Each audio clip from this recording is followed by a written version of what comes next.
I was in school, if you took care of carrying coal and taking the ashes out, some of the teachers would give you like a quarter a week, you know.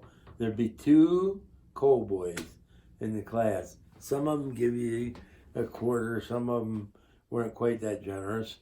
But anyhow, you'd have to fill the coal buckets in the coal house and take them in and take all the ashes out for the day to earn that.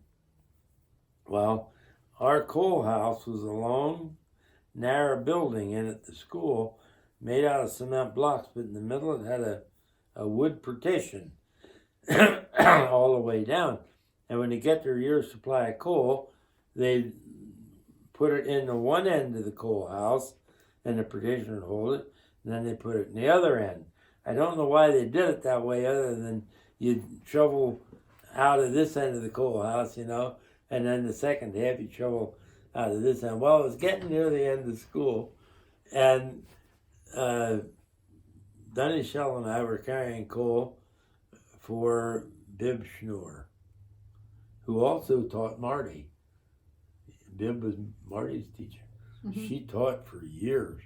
Well, Dunny Shell and I carried her coal, and another kid, and Harold Pick, I won't tell you the other kid's name because he's still living, but he and Harold Pick carried for Nita Boop. And one night we went out to get, well, first what happened was that they unloaded the coal out of the one end was completely empty, and then as they'd unload the other end, they'd take the boards that went from side to side and pull them down, you know, because there's no coal over there. They didn't need it anymore. Well, they had that cleaned out, but there was still some coal to last for the school year on the front part of the building.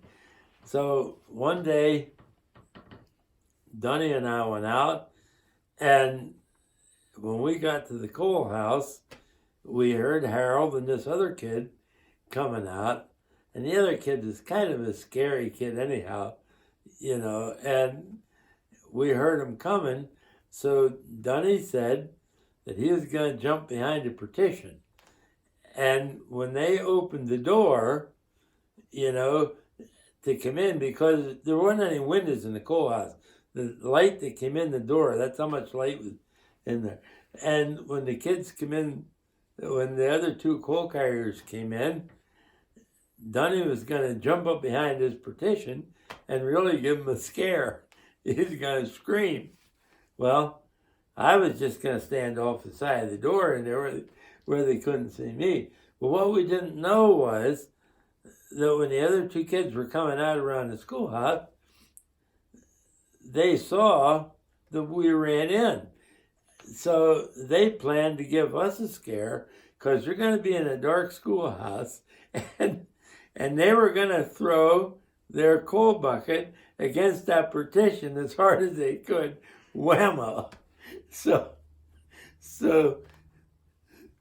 the one kid was standing outside, and he was swinging this bucket around to get some momentum. And when he had enough momentum built up, Harold grabbed the door and pulled it open.